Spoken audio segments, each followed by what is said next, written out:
Phinde sinibingelele kwiKhaya TV2. Njengoba ubona-ke esangweni kuminyene ungakwazi ngisho ukwenze njani. Yizo-ke izinto ezenzakalayo njengamanje ukuthi abantu bayangena and i-stadium ngaphakathi seku-3/4 full. You can imagine it's 3/4 full. Aye, the MK is crazy today.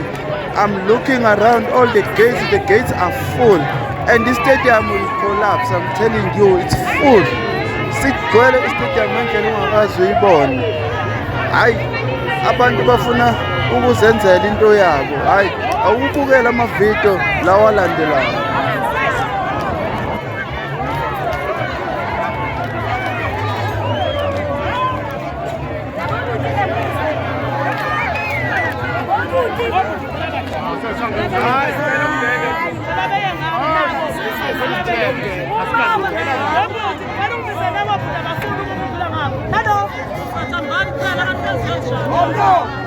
Hello.